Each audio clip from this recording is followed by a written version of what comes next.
다음 주 화요일부터 사경이 있습니다. 우리 송정교회 우리 김시민 목사님 십자가 이야기라는 주제로 말씀을 준비했습니다. 많이 참여해서 은혜 받으시면 좋겠습니다. 혹시 여기가 어딘지 아신가요? 네, 가본 사람은 알아요. 어딜까요? 양동시장. 제가 오랜만에 명절 준비한다고 그냥 따라갔습니다. 제가 기사로. 사람들이 참 많았습니다. 그 사람들이 바빠요. 식구들 오고 그러니까 준비할 게 많아서. 여러분도 바쁘셨죠? 저도 바빴습니다. 저는 왜 바빴냐면 지난주에 인사이동 명령을 내린 후에 약간의 불만 있는 교회들이 전화를 하고 또 그래서 제가 그 교회를 방문하느라고 몇 교회를 방문을 다녀와서 밤에 그래서 정리를 하느라고 바빴습니다. 근데 그렇게 만나면 공통적으로 하는 이야기가 있어요.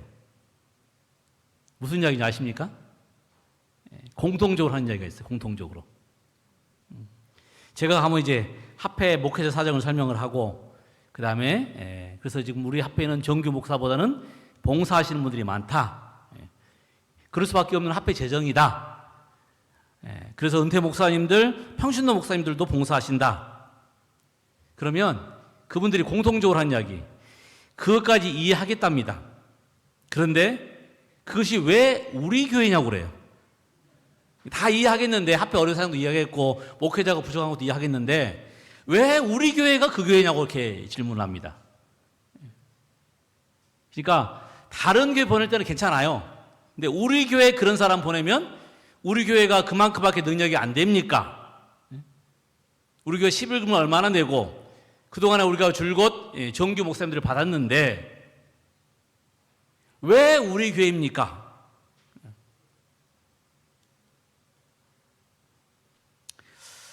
나와 상관없을 때는 다 이해할 수 있어요. 다 용납할 수 있습니다. 그런데 그게 나와 상관이 있으면 용납할 수가 없어요. 화를 내고 억지를 부리고 평상시에는 참 이성적인 사람이에요. 합리적인 사람이고 그런데 나에게 그런 문제가 닥치면 사람들이 감정적으로 변합니다. 제가 인사 업무를 보면서 느낀 거예요. 참 평상시에는 좋은 분인데 이 나에게 닥치는 문제 앞에서는 사람들이 아주 감정적으로 그리고 끝나면 뭐라고 그래요? 제가 목사님한테 감정은 없습니다.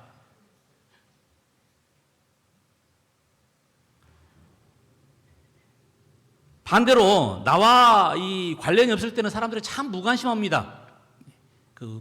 누가 뭐 하는지 잘 관심이 없어요. 그런데 그게 나와 관련이 생기면 정말 관심이 있어요.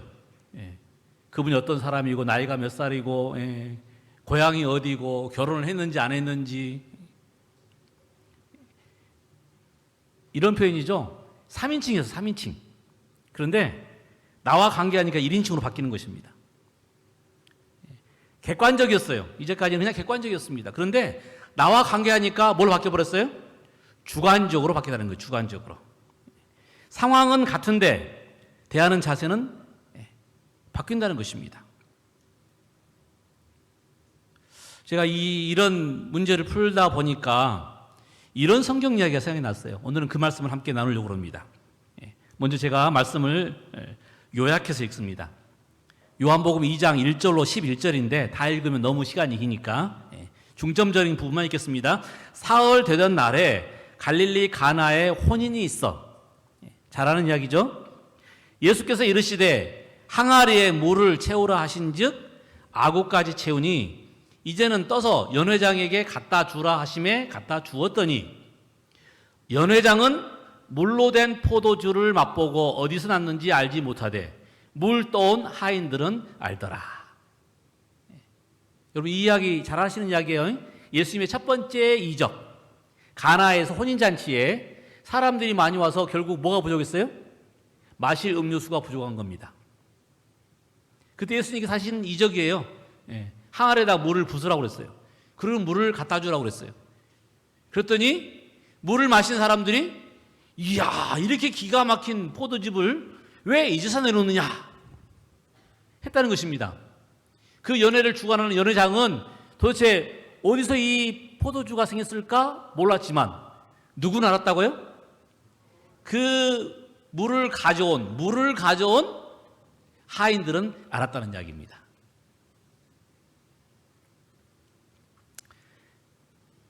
여러분 여행 많이 해보셨죠? 아마 섬도 많이 가셨을 거예요. 요즘 뭐 뜨고 있는 섬이 저기 베트남의 푸꾸옥인가요? 푸꾸옥? 아직 안 가봤습니다만은 자고한 섬들이 유명해요. 혹시 여러분이 여행한 섬 중에서 가장 아름다운 섬은 어디가 있을까요? 만약에 여러분에게 정말 그런 섬을 여행할 수 있는 무료 티켓이 나온다면 어디로 가고 싶습니까? 잘 모르죠? 제일 먼저 뭐예요? 네이버에 물어봐야죠. 네이버에.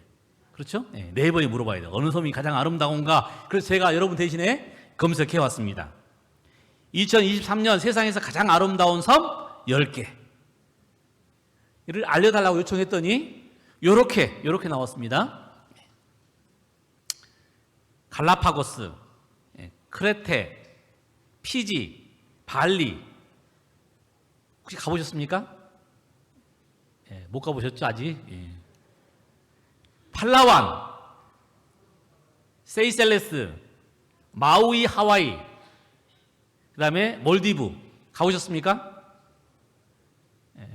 혹시 신혼여행을 누가 몰디브를 가보셨을까?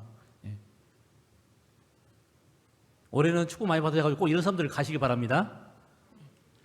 그 다음에 산토리니, 보라보라 그런 섬이 있는지도 모르죠. 그런데 보니까 정말 이쁘죠. 어느 섬이 제일 아름다울 것 같습니까? 제 포인트가 그거 아닌 거 아시죠? 저는 여러 이유로 섬들을 많이 다녔어요.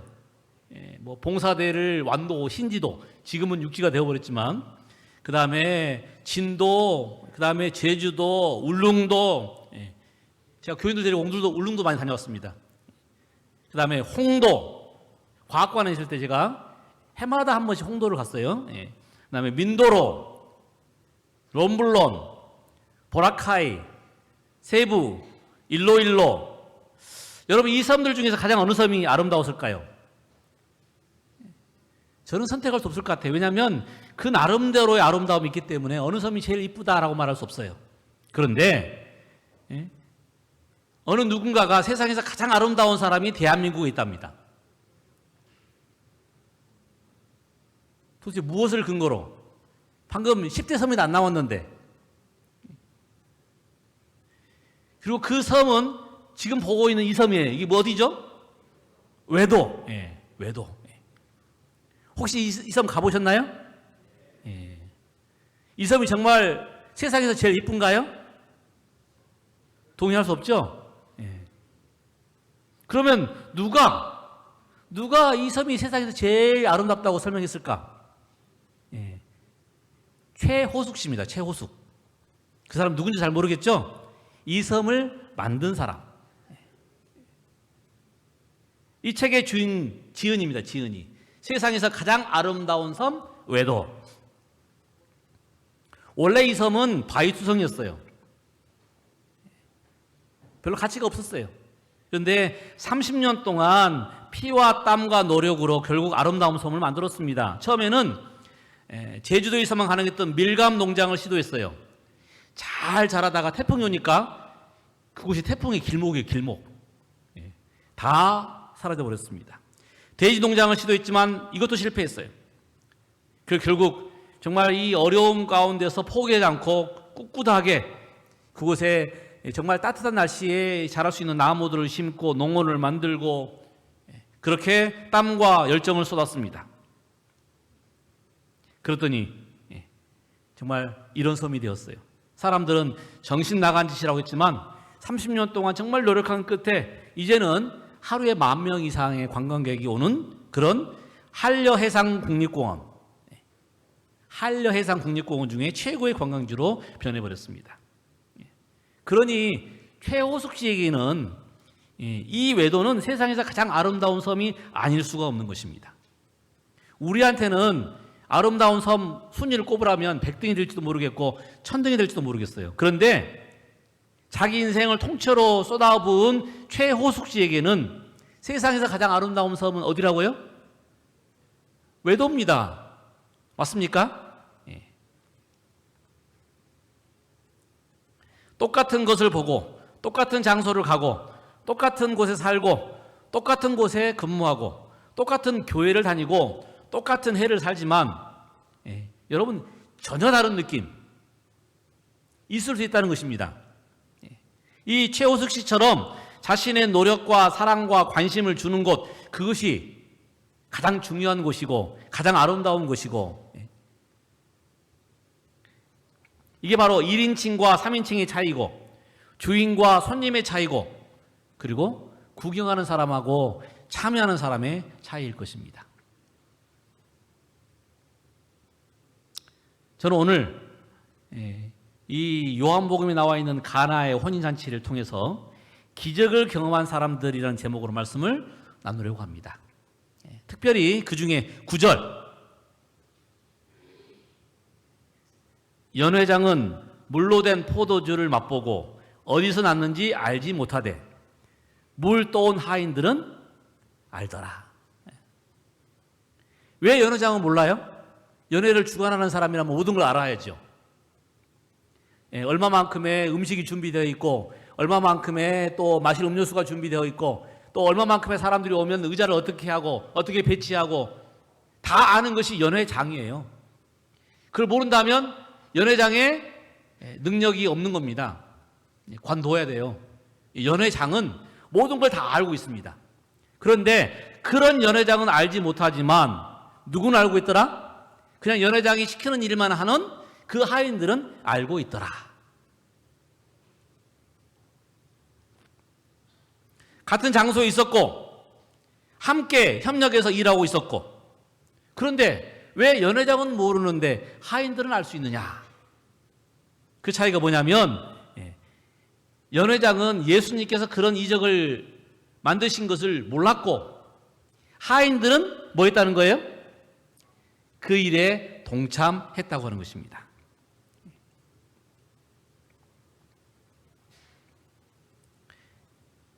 정신없이 정말 이 수고했던 이 하인들은, 그날 가장 그 집에서 바빴던 이 하인들은 그걸 직접 눈으로 봤어요.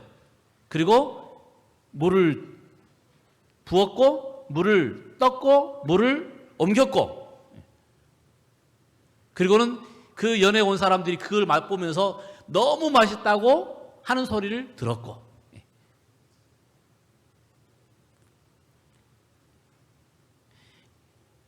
이 이야기 속에 여러분 포인트가 뭔지 아시겠죠? 연회장은 모든 일을 주관하는 사람이었지만 그 이적을 경험하지 못했어요.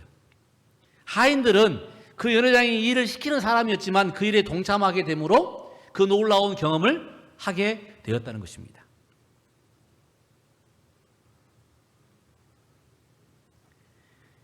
이 스토리에서 또 하나 볼 수 있는 교훈은요, 여러분 물을 포도즙으로 변화시키는 이 기적, 물을 포도즙으로 변화시키는 이 기적, 어쩌면 우리 인생에서 우리의 삶을 정말 놀랍게 변화시킬 분이 계시다. 여러분, 예수님은 우리의 겉모양만 바꾸시는 분이 아니세요. 뭐까지 바꾸신다고요? 속까지, 근본까지 바꾸시는 분이십니다. 그래서 사도 바울은 그런즉 누구든지 그리스도 안에 있으면 새로운 피조물이라. 이전 것은 지나갔으니 보라 새 것이 되었도다. 우리를 헌 것을 고쳐 쓰는 게 아니라 우리 하나님은 어떤 분이라고요? 우리를 완전히 새롭게 만들어 주신다.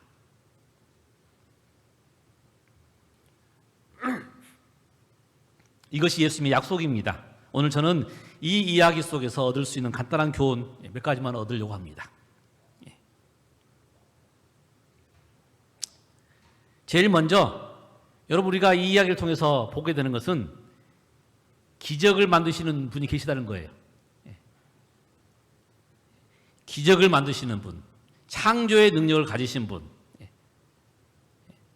정말 무색, 무미, 무취의 물을 가장 아름다운 색깔로, 가장 달콤한 맛으로, 가장 향긋한 냄새로 바꿔주시는 분, 그런 분이 계시다는 것입니다.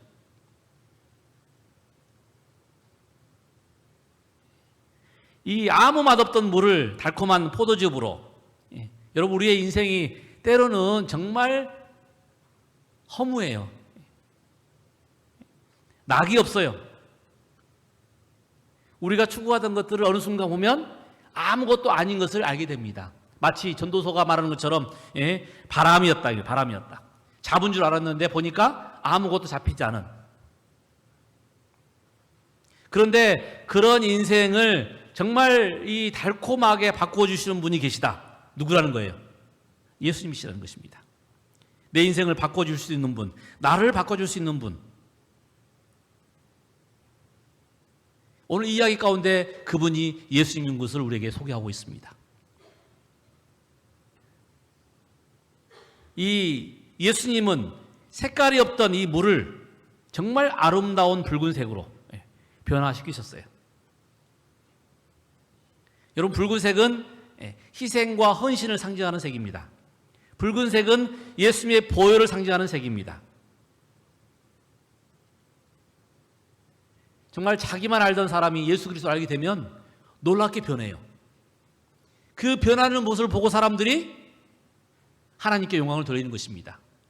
내가 그럴 수 있는데 바뀐 거라면 하나님께 영광 돌릴 이유가 없겠죠. 그런데 정말 이기적이고 자기밖에 몰랐던 사람들이 하나님의 십자가의 고통을, 그 희생을 알고 나서는 변하는 거예요.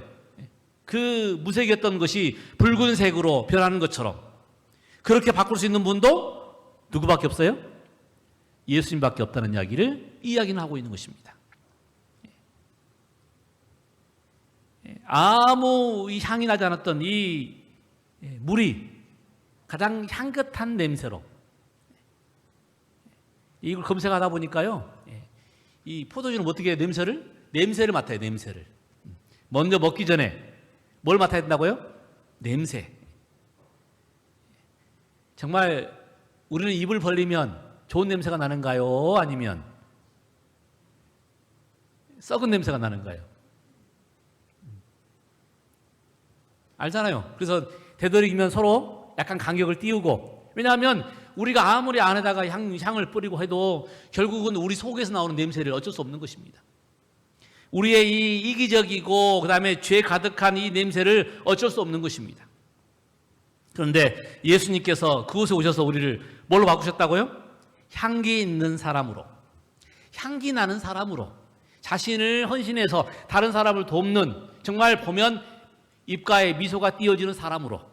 그래서 사도 바울은 뭐라고 그랬어요? 우리를 다 하나님 앞에서 그리스도의 향기를 나타내는 사람이라고 표현을 했습니다. 그것이 오늘 이 이적을 통해서 우리에게 가해주시는 예수님의 놀라운 능력입니다. 그리고 정말 물 그대로 두면 시간이 가면 썩은 냄새 날 수밖에 없는 것들을 하나님께서는 영원히 보존 가능한 포도즙으로 만드셨다는 것입니다. 금방 시간이 지나가면 상할 것들을 정말 이 오랫동안 보존할 수 있는 귀하고 중요한 것으로 포도즙을 만드신 예수님께서 우리 마음속에 오시면 우리도 그렇게 만들어 주신다는 것입니다. 여러분, 우리의 삶에도 정말 이런 기적이 일어나기를 간절히 소망합니다. 예수님이 내 안에 오셔서, 예수님이 나를 변화시키셔서 이런 정말 헌신적이고 변하지 않는 사람이고 모든 사람을 사랑할 수 있는 하늘에 적합한 사람으로 만들어 주시기를 간절히 소망합니다. 저는 이 이야기 속에서 두 번째 보게 된 것은 이 이야기를 깨달은, 이 기적을 깨달은 사람들. 여러분, 그 자리에는 신랑도 있었고 신부도 있었고 그 다음에 양가의 혼주도 있었고 하객들도 있었고 그 연회를 주장하는 연회장도 있었어요. 그런데 그들은 이 기적을 알지 못했습니다.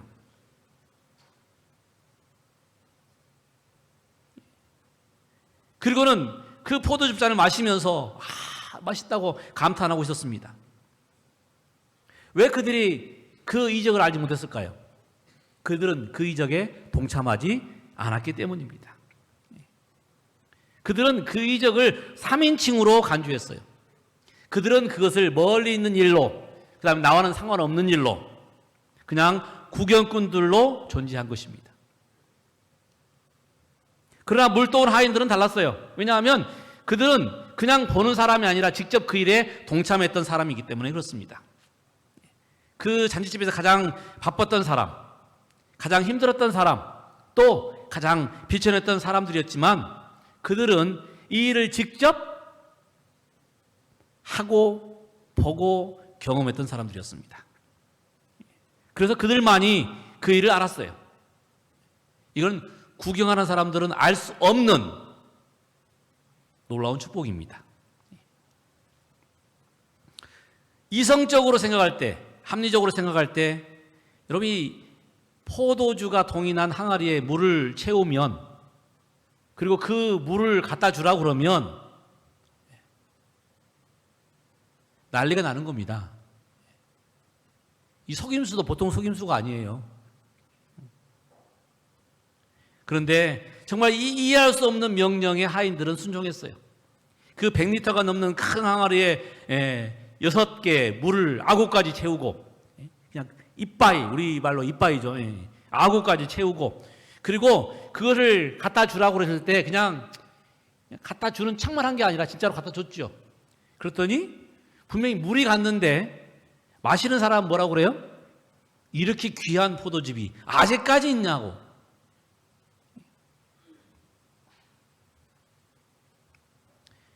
정말 잘못하면 큰일 날 일이었습니다. 시대의 사기극이 시대의 사기극. 물을 몽땅 갖다 주는 이런 비상식적이고 비논리적이고 비과학적이고 비합리적인 명령이지만 그들은 순종했고, 그리고 그들은 그 순종의 결과로 놀라운 이적을 경험한 것입니다. 그러나 여기서 우리가 분명히 알 것은요, 그 일에 동참하는 사람만이 그 일을 보았다는 것입니다.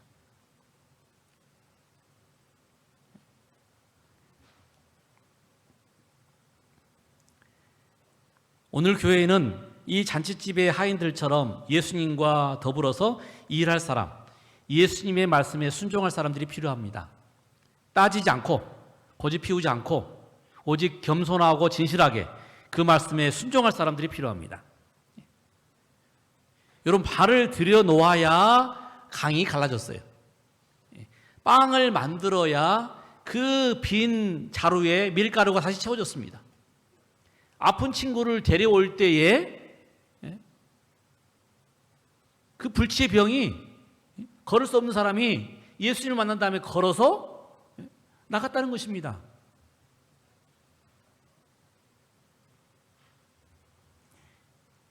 여러분, 이 기적들을, 이 놀라운 일들은 어떨 때 우리가 비로소 하나님의 명령에 순종할 때 일어나는 일들입니다.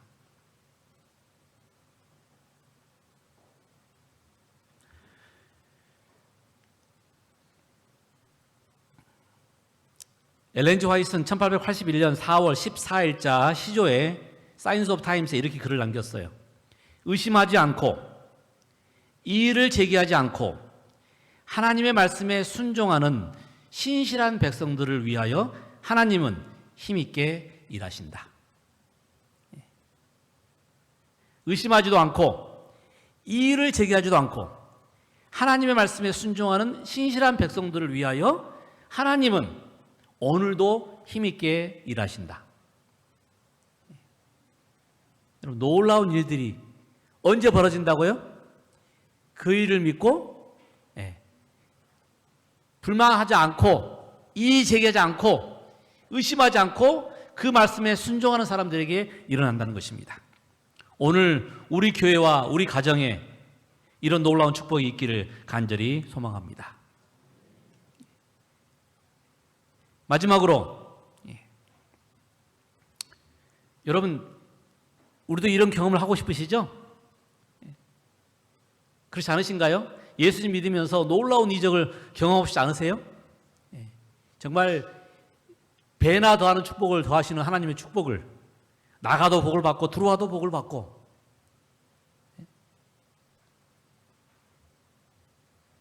여러분, 우리가 이렇게 이런 경험을 하려면 어떻게 해야 될까? 세상에는 또 교회에는 두 부류의 사람이 있습니다. 한 사람은 구경하는 사람이에요. 3인칭입니다. 3인칭. 나와는 관련 없는 이웃집 이야기예요. 그들은 예배에 출석합니다. 헌금도 드리고 또 나름 나에게 주어진 의무에 충실합니다. 그러나 더 깊은 헌신, 더 깊은 순종의 단계로는 내려가지 않습니다. 왜냐하면 그건 너무 힘드니까. 그리고 늘 관찰하고 평가하는 자리에 앉습니다. 저건 저렇게 하면 안 돼. 저건 저렇게 하면 안 돼. 대접받기를 좋아하고 사람들에게 인정받으려 애쓰고 또 여러 가지 환경과 조건이 바뀌면 마음도 변하는 사람들입니다. 그러니 신앙생활 하면서 불평과 비판이 많습니다. 왜냐하면 그 사람들은 누구이기 때문에요? 구경꾼이기 때문에. 감나라 배나라 하기 좋잖아요. 그래서 내가 만약에 거기 들어가면 할 수 있어요, 없어요? 이게 남의 이야기니까 남의 가족이 어떠느니, 남의 사업이 어떠느니, 남의 교회가 어떠는 이야기 하는 것이지 이게 내 이야기가 되면 달라지죠. 그래서 두 번째 부류는 어떤 사람이라고요? 동참하는 사람이에요. 구경하는 사람이 아니라 참여하는 사람. 3인칭이 아니라 1인칭. 구경꾼이 아니라 주인. 주인이 되면 달라져요. 당장에 내가 어떻게 해야 될지. 여러분, 비판할 시간이 없습니다. 내가 해야 되니까.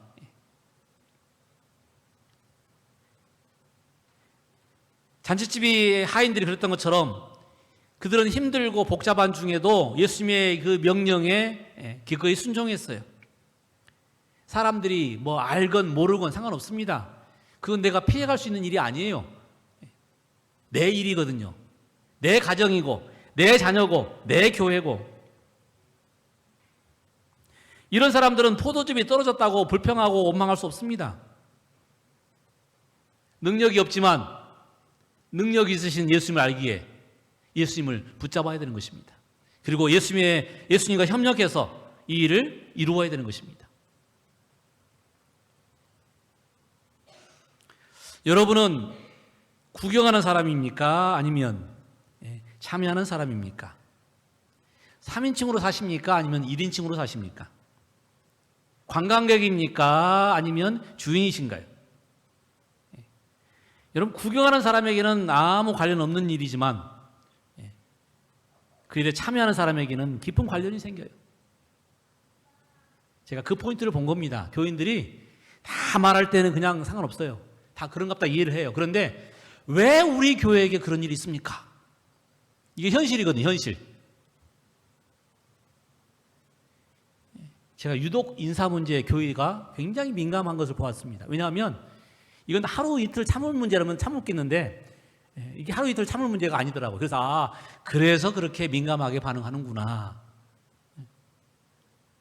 마찬가지입니다. 우리가 어떤 일에 있어서 이게 남의 일이라고 생각하면 그냥 넘어가 줄 수 있어요. 근데 내 일이라고 생각하면 넘어갈 수 있나요, 없나요? 없습니다. 내 자녀에 관계된 일이라면 넘어갈 수 없습니다. 해도 되고 안 해도 되는 그런 일이 아닙니다. 반드시 해야 되는 것입니다.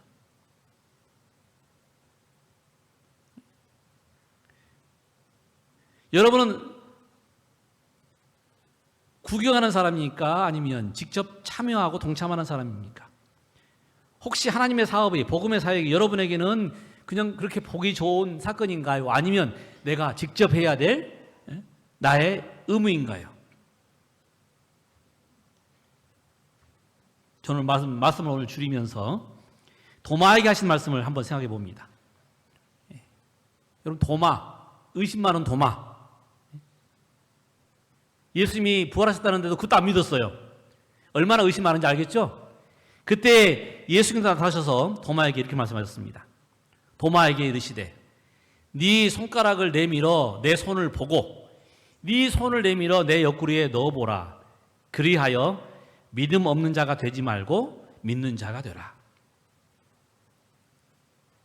그냥 보면서 뭐라고 하지 말고 직접 뭐라는 거예요? 직접 손을 내밀어서 만져보고 믿어라. 예?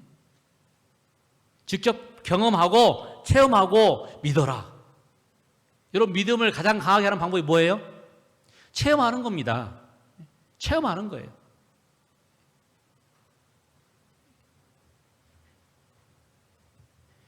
여러분, 체험하면 손해잖아요. 내가 시간을 들여야 되고, 내가 돈을 들여야 되고. 그런데 이 체험을 해본 사람들은 그런 말을 안 합니다. 11조를 드렸더니 10분의 1만큼 손해가 돼야 되는데 더 많이 주신 것을 경험하는 것이죠.